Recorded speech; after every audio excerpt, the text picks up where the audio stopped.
देश देख रहा है और पड़ोसी सुन ले। भारत अब किसी को समझाने के मूड में नहीं है। भारत पाकिस्तान ही नहीं बल्कि पाकिस्तान के साथ साथ उसके दोस्तों यानी चीन और तुर्की को भी सबक सिखाने की पूरी तैयारी करके घात लगाए बैठा है कि जैसे ही किसी ने भी कोई हिमाकत की तो उसको सूत समेत अच्छा खासा जवाब दिया जाएगा। नमस्कार, मेरा नाम है कनिष्का मिश्रा और आप देख रहे हैं जी मीडिया का ये डिजिटल प्लेटफॉर्म। भारत अब डायरेक्ट मैसेज भेज रहा है और वो भी मिसाइलों की भाषा में।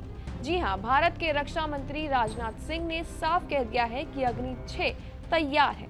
और आपको बता दें, ये कोई सामान्य मिसाइल नहीं है। एक्सपर्ट्स का मानना है कि इसकी रेंज 10,000 किलोमीटर से भी ज्यादा की है। मतलब इसकी जद में अब सिर्फ पाकिस्तान या चीन नहीं, तुर्की तक की सांसें इसको सुनते ही रुक जाएंगी। और तो और आपको बता दें कि ये सब कागज पर नहीं हो रहा है, जमीनी मोर्चों पर एक साथ आग लगी हुई है।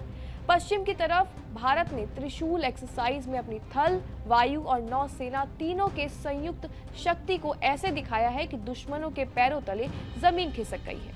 और अब आपको बता दें कि ईस्ट फ्रंट अरुणाचल प्रदेश, चीन की सीमा से सटा इलाका यहाँ शुरू हो रहा है। पूर्वी प्रचंड प्रहार नाम सुनकर ही समझ लीजिए ये कोई साधारण ड्रिल नहीं है, ये युद्ध के मैदान की फाइनल रिहर्सल है।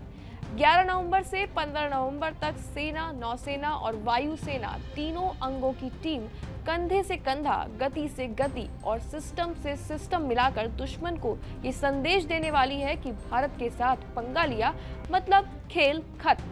और इसी बीच भूटान में प्रधानमंत्री नरेंद्र मोदी की कूटनीतिक चाल जारी है, जिसके लिए सीमा पर सैनिक खड़े हैं और पड़ोसी देशों को साथ जोड़ने की रणनीति भी जारी है। यानी कि सीमाएं भी सुरक्षित हैं और पड़ोसी भी नियंत्रित। अब बात करें एयरफोर्स डे की तो गुवाहाटी में ब्रह्मपुत्र नदी के ऊपर राफेल, तेजस, सुखोई, मिराज, अपाचे सबने मिलकर जो शक्ति प्रदर्शन किया है वो सिर्फ शो नहीं, वार्निंग थी। एक ऐसा संदेश जो सीमा पार भी गया, जो बीजिंग तक गया और तो और इस्लामाबाद के कानों में भी ये बिजली की तरह गूंजा है। आपको बता दें कि इस साल का थीम था इनफैलिबल, इम्परवियस और प्रिसाइज, मतलब कि अटूट, अभेद और सटीक। भारत कह रहा है कि हमारे जवान, हमारे विमान, हमारी मिसाइल सब कुछ तैयार है। अब फैसला तुम करो, सीमा पर चाय पीनी है या इतिहास की किताबों में राख भरकर दर्ज होना है। देश अब सिर्फ रक्षा नहीं कर रहा, देश अब घात भी लगाकर बैठा हुआ है। आप क्या सोचते हैं इस खबर के बारे में? कमेंट सेक्शन में अपनी राय जरूर दें। किसको अच्छा कर्म माने और किसको बुरा कर्म माने? धर्म किसके लिए है, अगर ये पकड़ लिया तो धर्म क्या है ये अपने आप साफ हो जाएगा।